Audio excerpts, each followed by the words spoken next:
نیلم کی ساس اپنے بیٹے کو ہر وقت نیلم کے خلاف بھڑکاتی رہتی اور اماں کی باتوں میں آ کر اسلم اکثر نیلم سے لڑ پڑتا۔ نیلم حاملہ ہوئی تو ساس کو اپنی بہو سے جلن ہونے لگی اور جب بچی پیدا ہوئی تو ساس نے جلن میں چھپ کر بچی کو نالے میں پھینک کر مار دیا اور نیلم تکلیف سے روتی رہی۔ ایک رات ساس نے خواب میں اپنا انجام دیکھا تو وہ ڈر گئی اور نیلم سے معافی مانگنے کے لیے جیسے ہی اس کے کمرے میں گئی، سامنے کا منظر دیکھ کر اس کے پیروں تلے سے زمین نکل گئی، کیونکہ ایک زوردار چیخ مار کر فہمیدہ بیگم اٹھ کھڑی ہوئی۔ اس کی روئیں روئیں سے پسینہ نکل رہا تھا اور سانس یوں چل رہا تھا جیسے وہ کتنی دور سے دوڑتی ہوئی آ رہی ہو، لیکن حقیقت تو یہ تھی کہ وہ تو انتہائی سکون سے اپنے کمرے میں بستر پر لیٹی ہوئی تھی۔ تھوڑی دیر بعد ہی اس نے خواب میں جو منظر دیکھا تھا اس نے اس کے اوسان خطا کر دیے تھے۔ اس کے وجود پر کپ کپی طاری تھی۔ خواب میں اس نے خود کو آگ سے بھرے ہوئے تندور کے اندر الٹا لٹکتے ہوئے دیکھا تھا۔ اس کے جسم پر بڑے بڑے پھوڑے نظر آ رہے تھے اور چیخنے چلانے کے باوجود وہ باہر نہیں نکل پا رہی تھی، بلکہ ایک آواز سنائی دے رہی تھی جو کہہ رہی تھی کہ نیلم کے ساتھ کیے جانے والے ظلم اور زیادتیوں کے بدلے میں ایک روز وہ بھی اسی طرح جل کر مرے گی۔ منظر یاد آتے ہی فہمیدہ بیگم نے دہل کر اپنے سینے پر ہاتھ رکھا اور جلدی سے اٹھ کھڑی ہوئی۔ انہیں شدید پیاس محسوس ہو رہی تھی۔ پانی کا کولر سامنے ہی رکھا تھا، لیکن وہ بجائے پانی پینے کے ہڑبڑاہٹ میں دروازہ کھولتے باہر نکل گئیں۔ نہ ان کے پیروں میں چپل تھی اور نہ ہی سر پر چادر۔ بھاگتے ہوئے وہ اپنی بہو نیلم کے کمرے میں سامنے جا کھڑی ہوئیں۔ اس کی آنکھوں سے آنسو بہہ رہے تھے۔ انہیں آگ سے جلنے سے شدید خوف محسوس ہوتا تھا۔ انہیں اندازہ تھا کہ یہ جو کچھ خواب میں انہیں نظر آ رہا ہے یہ سب کچھ حقیقت نہ بن جائے، کیونکہ 1.5 سال پہلے جب وہ نیلم کو بہا کر اپنے گھر لائی تھی، تب سے لے کر آج کے دن تک جو کچھ انہوں نے کیا تھا، اگر کوئی بھی سن لیتا تو کانوں پر ہاتھ رکھ لیتا۔ اس کے بدلے میں ان کے ساتھ یہی ہو سکتا تھا۔ فہمیدہ بیگم زور سے کپ کپانے لگی۔ نہیں نہیں، مجھے نیلم سے معافی مانگنی چاہیے، انہوں نے سوچا اور ہاتھ بڑھا کر نیلم کے کمرے کا دروازہ کھول دیا اور اگلے ہی لمحے ان کے قدموں تلے سے زمین نکل گئی، کیونکہ سامنے کمرے کی لائٹ آن تھی اور کمرے کا منظر واضح نظر آ رہا تھا۔ نیلم سامنے بیڈ پر بیٹھی تھی، مگر جو کچھ وہ کر رہی تھی اسے دیکھتے ہی فہمیدہ بیگم کے اوسان خطا ہونے لگے۔ کھلے دروازے کے باہر وہ کسی مٹی کے ڈھیر کی طرح زمین پر بیٹھی چلی گئی۔ اس کی پھٹی پھٹی نگاہیں سامنے والے منظر پر جمی تھیں۔ آنسو تھے کہ رکنے کا نام ہی نہیں لے رہے تھے۔ انہوں نے دونوں ہاتھ اپنے لبوں پر رکھ کر اپنی چیخوں کا گلا گھونٹنے کی کوشش کی، لیکن وہ ناکام رہی۔ زمین پر گھسیٹتے ہوئے خود کو انہوں نے دیوار کے ساتھ ٹیک لگائی اور گھٹنوں میں منہ چھپا کر پھوٹ پھوٹ کر رونے لگی۔ اندر کا منظر ان کی برداشت سے باہر تھا۔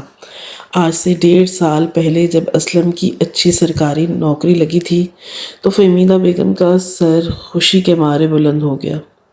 خاندان میں کوئی لڑکا پڑھا لکھا نہ تھا اور وہ اپنے مکمل جاگیر سمجھتی تھی، لیکن نوکری لگتے ہی جب اسلم نے کہا کہ اب وہ شادی کرنا چاہتا ہے تو فہمیدہ بیگم، چونکہ شادی کرنے کا مطلب تھا کہ ایک لڑکی آ جاتی جو اس کے ساتھ اسلم کو بانٹ لیتی، فہمیدہ بیگم بے چین سی ہو گئی۔ لیکن بیٹے کی شادی کرنا تو ضروری تھی، اس لیے انہوں نے اس آس پاس رشتہ تلاش کرنا شروع کر دیا۔ خوب چھان بٹک کے بعد انہیں اپنی ایک غریب سی بہن کی بیٹی پسند آئی، جس کا نام نیلم تھا اور لڑکی پڑھی لکھی تھی اور خوب گھر گرہستی میں ماہر تھی، نیک اور 5 وقت کی نمازی، دن میں گنتی کے 2-4 لفظ بولتی اور ہر وقت ہی اپنی نگاہیں جھکائے رکھتی۔ فہمیدہ کو وہ بے حد پسند آئی اپنے اسلم کے لیے۔ وہ ایسی لڑکی تو چاہتی تھی، بے زبان گائے جیسی۔ اس نے خوشی خوشی شادی کی تیاریاں شروع کر دی۔ نیلم کو وہ بہا کر اپنے گھر لائیں تو اسلم بے حد خوش تھا۔ نیلم کی حسین صورت دیکھ دیکھ کر وہ بے تاب ہو جایا کرتا تھا۔ فہمیدہ یہ سارا منظر دیکھ رہی تھی۔ اس کے اندر کرواہٹ سی گلنے لگی۔ اپنے بیٹے کو پہلی دفعہ وہ اپنے علاوہ کسی اور عورت کے لیے مچلتا ہوا دیکھ رہی تھی۔ کمرے میں لے جانے سے پہلے ہی نیلم کو ایک زوردار چکر آیا اور وہ صحن میں گر گئی۔ سبھی لوگ گھبرا کر آس پاس جمع ہو گئے۔ ارے ارے دلہن کو اٹھاؤ، لگتا ہے تھکاوٹ کی وجہ سے بے ہوش ہو گئی۔ ماں کی جدائی کا بھی تو اثر ہے، دیکھا نہیں تھا کتنا پھوٹ پھوٹ کر رو رہی تھی۔ ماں کے گلے لگ کر آس پاس جمع ہوتی عورتیں بولنے لگی، جبکہ فہمیدہ کو نیلم کا یوں گرنا سخت برا لگا۔ سارے کے سارے ڈرامے ہیں اپنی اہمیت پیدا کرنے کے لیے۔ سارا دن تو بیٹھی رہی ہے دلہن بن کر، بھلا اس سے کاہے کی تھکاوٹ؟ فہمیدہ نے نفرت سے سوچا۔ دوسرے رشتہ داروں نے ہی آگے بڑھ کر نیلم کو اٹھایا اور اسے اسلم کے کمرے میں لے جا کر بٹھا دیا۔ ایک دو بار اس کے منہ پر پانی کے چھینٹے مارے تو اسے ہوش آ گیا، لیکن اس کے سر میں شدید درد ہو رہا تھا۔ وہ بیچاری اپنا سر پکڑ کر بیٹھ گئی۔ تھوڑی کمزور اور شرمیلی سی تھی، اس لیے کسی کو کچھ بولا بھی نہیں۔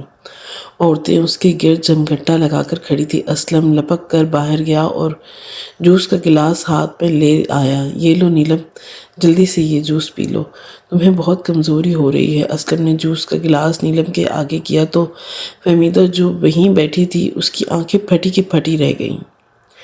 اتنی محبت اور اتنا پیار، اسلم کے لہجے میں جیسے شیریں گھول رہی ہو۔ نیلم جوس پینے کے لیے منع کر رہی تھی، مگر اسلم انتہائی محبت سے پاس بیٹھ کر گھونٹ گھونٹ جوس پلانے لگا۔ فہمیدہ کا رواں رواں سلگنے لگا۔ آس پاس موجود لوگ، عورتیں کہہ رہی تھیں کہ کتنا پیار کرتا ہے اسلم اپنی نئی نویلی دلہن سے۔ ارے نیلم کی تو نصیب ہی جاگ کے ایک ایک کر کے سبھی کمرے سے رخصت ہونے لگی۔ فہمیدہ بیگم وہیں بیٹھی تھی۔ ارے امی، آپ بھی جا کر اب آرام کر لیں، صبح ملاقات ہوتی ہے۔ اسلم نوکری کے بعد بڑا پر اعتماد ہو گیا تھا، اس نے آرام سے ماں کو کہا۔ فہمیدہ بیگم تو ابھی تک ساکت بیٹھی جوس کا وہ گلاس دیکھ رہی تھی جو نیلم نے پی کر خالی کر دیا تھا۔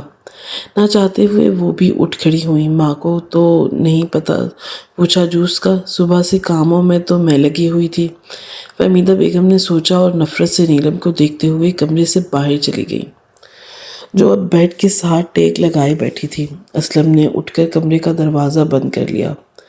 فہمیدہ بیگم کو مزید غصہ آیا۔ پوری رات فہمیدہ بیگم بے چینی سے چارپائی پر کروٹیں بدلتی رہی۔ انہیں کسی پل سکون نہیں آ رہا تھا۔ صبح جیسے ہی اجالا پھیلا وہ جلدی سے اٹھ بیٹھی۔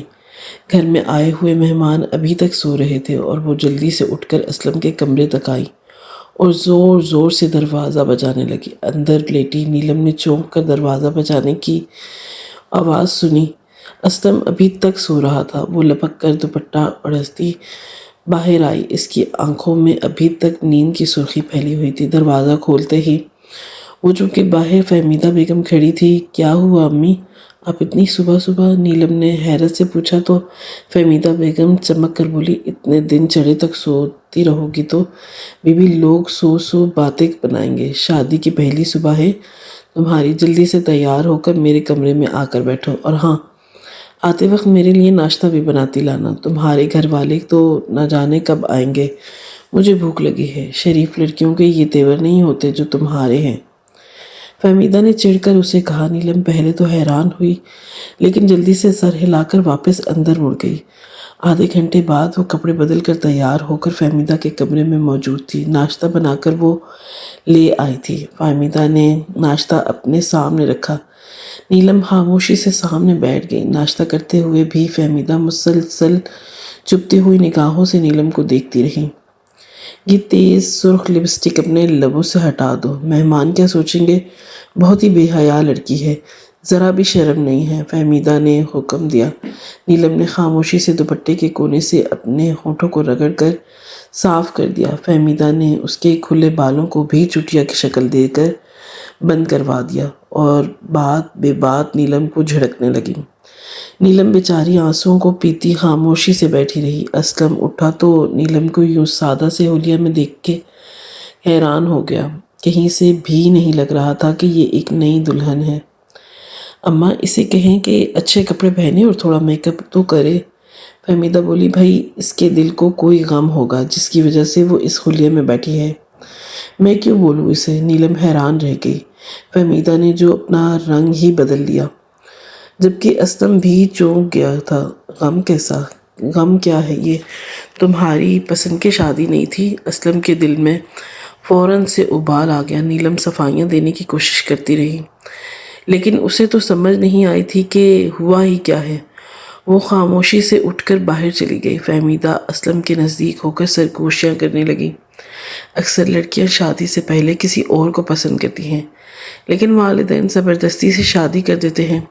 ہو سکتا ہے کہ اس کے ساتھ بھی ایسا ہی ہو۔ تم ذرا نرمی سے چلنا، ورنہ کہیں طلاق لے کر چلی جائے گی۔ فہمیدہ بیگم نے انتہائی مہارت سے اسلم کے دل میں شک کا بیج بو دیا۔ وہ جو کل تک بے حد خوش تھا، اس کے دل میں نیلم کے خلاف نفرت امڑ آئی۔ مہمان رخصت ہو گئے، دل معمول پر آئے تو فہمیدہ نے گھر کے کام کاج سے مکمل طور پر ہاتھ اٹھا لیا۔ نیلم سمجھدار لڑکی تھی، وہ صبح سے لے کر رات گئے تک سارے گھر کے کام کاج کرتی تھی۔ وہ کھانا بنا کر کچن سے نکلتی تو فہمیدہ جا کر اس میں اضافی نمک ڈال دیتی۔ اسلم کھانے پینے کا بہت شوقین تھا، اور جو ہی کھانا کھانے بیٹھتا تو تیز نمک دیکھ کر تھوکتا ہوا اٹھ جاتا۔ کیا مصیبت ہے، تمہیں کھانا پکانا نہیں آتا؟ سارا وقت منہ لٹکا کر گھومتی رہتی ہو، نہ جانے کس بات کا صدمہ ہے تمہیں۔ اگر اتنا ہی برا لگتا ہے میں اور میرا گھر، تو شادی کیوں ہی کی تھی؟ اسلم چلانے لگتا۔ نیلم بیچاری آنسو پیتے ہوئے کھانے کے برتن اٹھا کر کچن میں لے آ جاتی۔ اس نے تو اپنے طریقے سے کھانا بہت اچھا بنایا تھا۔ فہمیدہ چلاکی سے مسکراتی رہتی۔ اسلم اور نیلم کے درمیان معاملات بہتر ہوتے، دونوں کہیں گھومنے کے لیے باہر جانے لگتے تو فہمیدہ کے اندر نئے سرے سے حسد کی آگ بھڑک اٹھتی۔ جو ہی وہ دونوں گیٹ سے باہر نکلتے، فہمیدہ کی ہائے ہائے شروع ہو جاتی۔ ہائے اسلم، میرا سر درد سے پھٹ رہا ہے، مجھے لگ رہا ہے مجھے ہارٹ اٹیک ہونے والا ہے۔ ہائے، مجھے ڈاکٹر کے پاس لے جائے۔ میں پورا دن روتی پیٹتی رہی، لیکن تیری بیوی نے مجھے گولی تک نہ دی۔ وہ زور زور سے شور مچاتی تو اسلم گھبرا کر واپس آ جاتا۔ نیلم وہیں دروازے پر ہی کھڑی رہ جاتی، اور اسلم فہمیدہ کو اسپتال لے جاتا۔ باہر کھانا کھانے کے لیے جاتے تو فہمیدہ زور زبردستی ساتھ چلی جاتی، اور اسلم اور نیلم کو تنہائی میں بیٹھنے کا موقع ہی نہ دیتی۔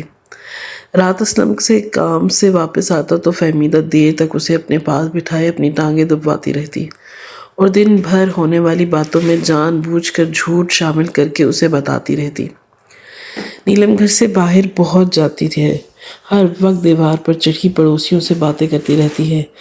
میں اسے سمجھاتی ہوں کہ شریف لڑکیاں ایسا نہیں کرتی، لیکن بہت ہی آزاد خیال ہے۔ تم اسے ذرا سمجھانا۔ فہمیدہ چلاکی سے اسلم کو بھڑکا دیتی۔ وہ کمرے میں جا کر شروع ہو جاتا۔ تمہیں کس نے کہا ہے کہ پڑوسیوں سے راز و نیاز بڑھاؤ؟ صرف لڑکے ہی لڑکے ہیں ان کے گھروں میں، اور تم جا جا کر انہیں دعوت نظارہ دیتی رہتی ہو۔ اسلم شور مچاتا تو باہر کان لگائے کھڑی فہمیدہ مسکراتی رہتی، جبکہ اندر نیلم حیران ہوتی۔ اسے تو پتہ ہی نہ تھا کہ پڑوس میں رہتا کون ہے۔ وہ جتنا بھی صفائی دینے کی کوشش کرتی، بات مزید بگڑ جاتی۔ اسے اچھی طرح سے اندازہ ہو گیا تھا کہ یہ سب کچھ اس کی ساس کر رہی ہیں، لیکن وہ ڈرپوک لڑکی تھی، کبھی ساس کے خلاف کچھ کہہ ہی نہ سکی۔ دن گزرتے رہے۔ ایک روز فہمیدہ نے نیلم کو مزید پریشان کرنے کا سوچا۔ اس نے نیلم سے کہا کہ چائے بنا کر لاؤ۔ وہ چائے لائی تو کہا کہ اس میں چینی تیز ہے۔ نیلم خاموشی سے واپس لے گئی۔ دوبارہ پھر بنا کر لائی تو پھر فہمیدہ نے کہا کہ اوہو، اب تو چینی بالکل ہی ختم ہو گئی ہے۔ ایسے لگتا ہے تمہیں کسی نے چائے بنانا ہی نہیں سکھائی، جاؤ دوبارہ سے بنا کر لاؤ۔ نیلم خاموشی سے کپ اٹھا کر واپس مڑ گئی۔ اس کی طبیعت گری گری سی تھی۔ وہ ایک قدم اٹھائے ہوئے شدید تکلیف ہو رہی تھی۔ فہمیدہ یہ سب دیکھ چکی تھی، اس لیے مسکراتے ہوئے اسے پریشان کر رہی تھی۔ تیسری بار چائے بنا کر نیلم کچن سے نکلی تو اس کے ماتھے پر پسینہ آیا ہوا تھا۔ امی جان، اب چائے بالکل ٹھیک ہے۔ اس نے چائے فہمیدہ کے آگے رکھی۔ شاید وہ تھکی ہوئی تھی یا کیا کہ چائے کا کپ تھوڑا سا لڑکھڑا گیا، اور چائے جھلک کر فہمیدہ کے سفید دوپٹے پر جا گری۔ ہاں ہاں، ذرا سا کام کیا کروا لیا۔ مہارانی کو غصہ آ گیا۔ ارے مجھے بڑھیا نے بھی تو اپنا جوان جہان بیٹا تیرے حوالے کر دیا ہے، تجھے میرے کام کاج کرتے ہوئے کوئی کیا تکلیف ہوتی ہے؟ فہمیدہ نے چائے کا کپ پکڑا اور سارا ہی اپنے اوپر گرا لیا۔ گرم چائے سے جلنے کی تکلیف تو ہوئی، لیکن سامنے سے آتے اسلم کو دیکھ کر وہ خوشی سے سرشار ہو گئی، جو کھا جانے والی نگاہوں سے نیلم کو دیکھ رہا تھا۔ ذرا سا کام ہی تو بولا ہے اماں نے، اگر بنانی پڑ گئی ہے دوبارہ چائے تو تم نے اماں کے اوپر چائے ہی گرا دی۔ اسلم نے آگے بڑھ کر ایک زوردار تھپڑ نیلم کو دے مارا۔ وہ میں نے نہیں گرائی چائے، اماں نے خود گرائی ہے۔ اس کے منہ سے بمشکل نکلا تو فہمیدہ اچانک زور زور سے شور مچانے لگی۔ ہاں ہاں، اب تو بوڑھی ماں کے اوپر الزام بھی لگائے گی یہ مکار عورت۔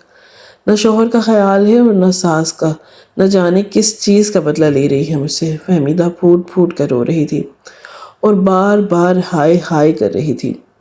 اسے بہت تکلیف ہو رہی ہے، جبکہ نیلم ساکت کھڑی تھی۔ اسلم ماں کو سنبھالنے کے لگا اور اسے نیلم ایک زوردار چکر کھا کر زمین پر جا گری۔ وہ پہلے ہی سوکھ کر کانٹا ہو رہی تھی، اس روز کی چک چک کے برداشت نہ کر پائی۔ اسلم گھبرا گیا، خاموش تو فہمیدہ بھی ہو گئی۔ اسلم اسے جلدی سے اٹھا کر نزدیکی کلینک پر لے گیا، جہاں اسے پتا چلا کہ نیلم ماں بننے والی ہے۔ وہ بے حد خوش ہوا۔ نیلم کا ہاتھ احتیاط سے تھامے وہ گھر واپس آیا اور بار بار اسے احتیاط سے اٹھنے بیٹھنے اور آرام کرنے کی تلقین کرتا رہا۔ آتے ہوئے وہ بہت سا فروٹ لے کر آیا، جو اب کاٹ کاٹ کر نیلم کو دے رہا تھا۔ اب تم نے اپنا بہت سارا خیال رکھنا ہے، میں چاہتا ہوں کہ ہمارا بچہ بالکل صحت مند پیدا ہو اور تمہیں بھی کوئی تکلیف نہ ہو، اسلم محبت سے کہہ رہا تھا۔ حسد کے مارے فہمیدہ سر سے لے کر پیر تک سلگ رہی تھی۔ وہ جتنا مرضی اسلم کا دل نیلم سے برا کرنے کی کوشش کرتی، اتنا ہی بازی اس کی جانب پلٹتی جا رہی تھی۔ فہمیدہ نے جھوٹے منہ بھی نیلم کو ماں بننے کی خوشخبری کی مبارکباد نہ دی اور پیر پٹکتے ہوئے واپس اپنے کمرے میں چلی گئی۔ لیکن اسلم بے حد خوش تھا۔ وہ دن رات نیلم کا خیال رکھتا۔ اپنے بچے کی پیدائش کے لیے وہ بہت پرجوش تھا۔ اس نے ابھی سے شاپنگ کرنا شروع کر دی تھی۔ نئی نئی چیزیں لا کر اس نے کمرے میں ایک ڈھیر لگا دیا۔ اب تو نیلم کے لبوں پر بھی ہر وقت مسکراہٹ سی رہتی تھی۔ وہ فہمیدہ کے دیے ہوئے سارے کام کرتی، اس کی خدمت بھی کرتی، لیکن فہمیدہ کی باتوں کا اس نے جواب دینا چھوڑ دیا تھا۔ فہمیدہ بھی سلگ رہی تھی، لیکن کچھ کر نہیں پا رہی تھی۔ اس نے کئی دفعہ دھوکے سے نیلم کی اور دودھ میں بچہ ضائع ہونے والی دوائی ملائی، لیکن نہ جانے قدرت کو کیا منظور تھا، نیلم کا بال بھی پھیکا نہ ہوا۔ دن گزرتے رہے اور پورے 9 ماہ بیت گئے۔ نیلم کو تکلیف شروع ہوئی تو اسلم اور فہمیدہ اسے لے کر اسپتال چلے گئے۔ نیلم اندر آپریشن تھیٹر میں تھی، جب باہر فہمیدہ نے اسلم سے کہا، میری تو خواہش ہے کہ پوتا ہو، جبکہ اسلم بھڑک اٹھا، اماں میں جاہل نہیں ہوں جو بیٹیوں کو بوجھ سمجھوں، مجھے بیٹیاں بھی بہت پیاری لگتی ہیں۔ میری تو دعا ہے کہ اللہ تعالیٰ مجھے بیٹی دے اور بالکل نیلم جیسی سلیقہ شعور اور خوبصورت ہو۔ میں ان دونوں ماں بیٹیوں کو دنیا کی ہر سہولت لا کر دوں گا، اسلم نے محبت سے کہا، لیکن فہمیدہ کا تو دماغ بھگ ہو گیا۔ پہلے ایک نیلم کیا کم تھی کہ ایسی ایک اور آ جائے گی۔ اسے تو ابھی نیلم ہی برداشت نہ ہوئی تھی، اس کا رواں رواں سلگنے لگا۔ تھوڑی دیر کے بعد ڈاکٹر نے آ کر اطلاع دی کہ خوبصورت سی بیٹی پیدا ہوئی ہے، اور کمبل میں لپٹی بچی کو اسلم کے ہاتھ میں تھما دیا۔ اسلم کی خوشی کی کوئی انتہا نہ تھی۔ تھوڑی دیر چومنے کے بعد اس نے بچی کو ماں کے ہاتھ میں تھمایا۔ اماں میں ذرا نیلم کی دوائیں لے کے آ جاؤں، ڈاکٹر نے پرچہ دیا ہے، وہ نہ کہہ کر باہر نکل گیا، جبکہ فہمیدہ گود میں تھامے اس بچی کو دیکھ رہی تھی۔ اسے اس سے شدید نفرت محسوس ہو رہی تھی، کیونکہ وہ بچی بالکل نیلم کے ہم شکل تھی۔ نہ جانے وہ کیسی عورت تھی کہ اپنے بیٹے کی اولاد پر بھی اسے ذرا رحم نہ آیا۔ بچی کو گود میں دبائے وہ خاموشی سے اسپتال سے باہر نکل آئی۔ لوگ اپنے اپنے معاملات میں مگن تھے، کسی نے فہمیدہ کو بچی لے جاتے ہوئے دیکھ کر غور نہیں کیا۔ وہ تیزی سے دوڑتی ہوئی اسپتال کی پچھلی جانب آئی، جہاں گندا نالا بہہ رہا تھا۔ آس پاس کوئی نہ تھا۔ فہمیدہ کا دل پتھر کی طرح سخت ہو چکا تھا۔ وہ چند لمحے بچی کو دیکھتی رہیں اور پھر اس نے یکدم اچھال کر بچی کو نالے میں پھینک دیا۔ نومولود بچی ذرا سا کسمسائی اور پھر پانی کی تیز لہریں اسے اپنے ساتھ بہا کر لے گئیں۔ فہمیدہ وہیں کھڑی شاطرانہ انداز میں مسکراتی رہی۔ ہنس کم جہاں پاک، اب پتہ چلے گا نیلم کو جب ساری دن رات صدمے سے روتی رہے گی۔ فہمیدہ نے دل ہی دل میں سوچا اور مطمئن انداز میں چلتی واپس ہسپتال کے اندر گئی، جہاں اسلم پریشان صورت لیے اسے ڈھونڈ رہا تھا۔ کہاں چلی گئی تھی اماں؟ میری بیٹی کہاں ہے؟ اس نے خالی ہاتھ دیکھا تو فہمیدہ حیران ہونے کی اداکاری کرنے لگی۔ کون سی بیٹی؟ وہ تو نرس مجھ سے لے کر اندر چلی گئی تھی، میں تو پانی پینے کے لیے گئی تھی، فہمیدہ نے کہا تو اسلم گھبرا سا گیا۔ اس نے آس پاس پتہ کرنے والی ساری نرسوں سے پوچھا لیکن کسی نرس کو بھی ان کی بیٹی کا پتہ نہ تھا۔ پورے اسپتال میں ہنگامہ برپا ہو گیا۔ اسلم پاگلوں کی طرح دوڑتا ہوا اپنی بیٹی کی تلاش کر رہا تھا۔ اسلم نے بھاگ کر ساری نرسیاں کھنگال لی، لیکن ہر وارڈ اور ہر کمرے میں گھس کر وہ چیختا ہوا اپنی بیٹی کو ڈھونڈ رہا تھا، لیکن کسی کو اس کی بیٹی کا پتہ نہ تھا۔ اندر لیٹی نیلم تک اب بھی بے خبر پہنچ گئی تھی۔ وہ بھی پھوٹ پھوٹ کر رو رہی تھی اور دعائیں مانگ رہی تھی کہ اس کی بیٹی مل جائے، لیکن بیٹی کو نہ ملنا تھا نہ ملی۔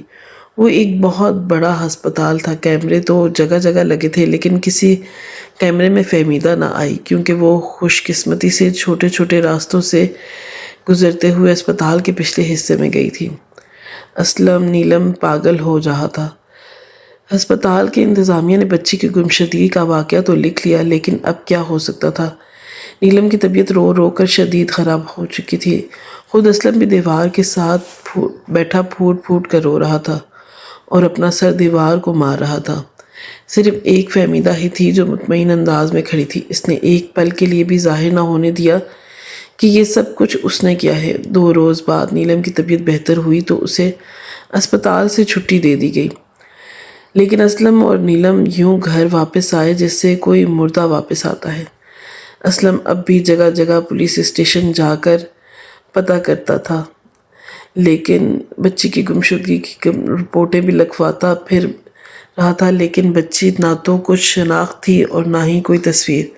وہ نومولود چند گھنٹے پہلے پیدا ہوئی تھی، ایسے میں اسے کس طرح ڈھونڈا جاتا؟ نہ چاہتے ہوئے بھی اسلم نے دل پر پتھر رکھ لیا، لیکن نیلم تو ماں تھی، وہ کیسے صبر کرتی؟ اس کے دل رات روتے ہوئے گزر رہے تھے۔ اس کی طبیعت کچھ بہتر ہوئی تو فہمیدہ نے اسے دوبارہ سے گھر کے کاموں کا حکم دے ڈالا، لیکن وہ جو کام کرنے لگتی گھنٹوں گھنٹوں وہیں کھڑی روتی رہتی۔ اپنی بچی کی یاد اسے بے چین کرتی رہتی۔ وہ رو رہی ہوتی تو اوپر سے اسلم آ جاتا اور اسے روتا دیکھ کر وہ خود بھی رونے لگ جاتا۔ فہمیدہ کو یہ سب بہت برا لگتا تھا۔ نہ جانے کیا نحوست پھیلا رہے ہیں یہ دونوں، ہر وقت رونا دھونا مچا ہوا ہے گھر میں۔ اس بدبخت صورت والی بچی کے پیچھے وہ دل ہی دل میں سوچتی رہتی، لیکن منہ سے کسی کو کچھ نہ کہتی کہ کہیں سب کو پتہ نہ چل جائے۔ دن گزرتے رہے اور نیلم کے آنسو فہمیدہ کو سکون دیتے رہے۔ اس کے چہرے پر چھایا ہر وقت کا غم اسے اندر ہی اندر خوشی کا احساس دلاتا۔ اسلم جو ٹوٹ پھوٹ سا گیا تھا اب نیلم سے بھی ٹھیک طریقے سے بات نہ کرتا۔ دونوں میں اکثر ترک کلامی ہونے لگی۔ اب تو نیلم بھی آگے سے جواب دے دیتی تھی۔ فہمیدہ خوش ہوتی، بس وہ دن دور نہیں جب اسے بدبخت کو طلاق دے کر گھر سے نکال دے گا اور دوبارہ سے میرا بیٹا بن کر رہے گا، وہ دل ہی دل میں پکا عزم کرتی۔ انہی دنوں ایک رات اسے کچھ بخار تھا۔ نیلم نے اس کے لیے یخنی بنائی اور اسے دوا دے کر سلانے کے لیے لٹا دیا۔ سونے سے پہلے وہ دیر تک اپنی ٹانگیں دباتی رہی۔ جب اس کی آنکھ لگی تو اس نے ایک عجیب سا خواب دیکھا۔ خواب میں اسے بالوں سے پکڑ کر گھسیٹتے ہوئے آگ سے بھڑکتے تندور کی جانب لے جایا جا رہا تھا۔ فہمیدہ دیکھنے کی کوشش کر رہی تھی کہ وہ کون ہے۔ وہ بری طرح سے گھبرا رہی تھی اور جب اس کی نگاہ پڑی تو اس کے قدموں تلے سے زمین نکل گئی، کیونکہ وہ کوئی اور نہیں بلکہ نیلم اور اس کی چھوٹی سی بیٹی تھی جنہوں نے اسے بالوں سے پکڑ رکھا تھا۔ نیلم کپ کپاتے ہاتھوں لگی اور معافیا مانگنے لگی، لیکن نیلم اور اس کی بیٹی نے اسے اٹھا کر آگ سے بھرے ہوئے تندور میں پھینک دیا۔ خواب سے وہ ہڑبڑا کر اٹھی تھی۔ اس کے ذہن میں یہی خیال آیا کہ جو صدمہ اس نے نیلم کو دیا ہے وہ جلدی اس کی جان لے لے گا۔ بخار کی وجہ سے وہ پہلے ہی کمزور اعصاب کی ہو رہی تھی۔ اسے خوف تھا، لاگ ہو گیا، نہ جانے میرے ساتھ کیا ہوگا۔ اسے یوں لگا جیسے اس کے جسم پر پھوڑے سے نکل آئے ہوں۔ وہ ہڑبڑا کر اٹھ بیٹھی اور نیلم کے کمرے کی جانب لپکی۔ اندر کمرے سے آتی ہوئی آوازوں سے صاف سنائی دے رہا تھا۔ باہر دیوار کے ساتھ بیٹھی وہ پھوٹ پھوٹ کر رو رہی تھی۔ چند لمحے پہلے جو اس نے نیلم کے کمرے کا منظر دیکھا تھا، اسے پتا تھا کہ اب اس کی نجات کہیں نہیں ہے۔ روتے روتے اس نے خوفزدہ نگاہوں سے ایک دفعہ پھر نیلم کے کمرے کے اندر جھانکا، جہاں ٹی وی پر خبر چل رہی تھی۔ نیلم اور اسلم دونوں ساکت انداز میں ٹی وی کے سامنے بیٹھے تھے۔ ان کی نگاہیں ٹی وی پر جمی ہوئی تھی اور ٹی وی پر نظر والی تصویر کسی اور کی نہیں بلکہ فہمیدہ کی تھی، جس نے گود میں اسلم کی بچی کو اٹھا رکھا تھا اور اسے نالے میں پھینکنے رہی تھی، اور کسی کے موبائل سے بنائی گئی ویڈیو تھی جو اچانک سے وائرل ہو گئی تھی اور میڈیا تک جا پہنچی تھی۔ رپورٹر چیخ چیخ کر کہہ رہا تھا کہ کیسی ہے یہ بدبخت عورت جس نے اپنے بیٹے کی اولاد کو ہی سنگدلی کا انتخاب کرتے ہوئے گندے نالے میں بہا دیا۔ کسی نے چھپ کر بنائی ہوئی یہ ویڈیو اپنے سوشل میڈیا پر ڈال رکھی تھی۔ پہلے تو کسی نے اس پر توجہ نہ دی، لیکن رات ہی رات میں یہ ویڈیو وائرل ہو گئی اور متعلقہ ہسپتال والوں تک یہ ویڈیو پہنچا دی۔ ہسپتال والوں کا کہنا ہے کہ یہ کوئی عورت نہیں بلکہ اس لڑکی کی اپنی ماں ہے، جس کی بیٹی کو اس نے نالے میں پھینکا۔ نالے کی تلاش کے بعد ننھی سی بچی کی لاش باہر نکال لی گئی، جو کئی ہفتوں کے بعد اب گل سڑ چکی تھی۔ اسلم اور نیلم پھٹی پھٹی نگاہوں سے اسکرین پر نظر آنے والا منظر دیکھ رہے تھے، جبکہ باہر کھڑی فہمیدہ کپکپا رہی تھی۔ اچانک اسلم نے مڑ کر پیچھے دیکھا۔ اس کی نگاہوں میں نفرت ہی نفرت تھی۔ مجھے معاف کر دے اسلم، مجھے معاف کر دو نیلم، میں نے تم دونوں کے ساتھ بڑا ظلم کیا، لیکن مجھے پتا ہے میرا انجام کیا ہوگا۔ اگر تم لوگ مجھے معاف نہیں کرو گے تو دنیا اور آخرت دونوں میں میری کہیں نجات نہیں ہے۔ وہ ایک دم بلکتی ہوئی آگے بڑھی اور اس نے نیلم اور اسلم کے سامنے دونوں ہاتھ جوڑ دیے۔ نیلم خاموش کھڑی ساس کو دیکھ رہی تھی۔ اس کی آنکھوں میں عجیب سی ویرانی تھی، جبکہ اسلم وہ ماں کو یوں دیکھ رہا تھا جیسے وہ اپنے کسی دشمن کو دیکھ رہا ہو۔ معافی مانگنے کی کوئی ضرورت نہیں ہے۔ جو کچھ آپ نیلم کے ساتھ کرتی رہی ہیں، میں اسے نظر انداز کرتا رہا۔ مجھے لگا کہ شاید ایک روایتی ساز بن کر آپ نیلم پر ظلم کرتی رہیں گی۔ کچھ عرصے بعد سب کچھ ٹھیک ہو جائے گا، کم از کم آپ میرے بچوں سے تو محبت کریں گی، لیکن جو کچھ آپ نے کیا اس کے بعد میں تو آپ کو انسان ہی نہیں مانتا۔ ماں سمجھنا تو دور کی بات، آپ نے میری معصوم بیٹی کو اٹھا کر نالے میں پھینک دیا۔ اسے کتنی تکلیف ہوئی ہوگی، آپ نے یہ نہ سوچا؟ صرف اور صرف نیلم کو دکھ دینے کی خاطر آپ نے میرا گھر اجاڑ دیا۔ اسلم پھوٹ پھوٹ کر رونے لگا تھا۔ نیلم بھی رو رہی تھی، جبکہ فہمیدہ کپکپا رہی تھی۔ وہ بار بار معافیاں مانگ رہی تھی اور اس کے آگے ہاتھ جوڑ رہی تھی۔ اسے اپنے قدموں سے جان نکلتی محسوس ہو رہی تھی۔ اسلم آگے بڑھا اور اس نے الماری سے بیگ نکال کر اپنے کپڑے اس میں ڈالنا شروع کر دیے۔ آپ جیسی عورت کے ساتھ رہ سکتا ہوں اور میری بیوی یہاں سے جا رہے ہیں۔ اس نے بیگ میں سارے کپڑے بھر لیے۔ نیلم ابھی تک چہرے پر ہاتھ رکھ کر پھوٹ پھوٹ کر رو رہی تھی۔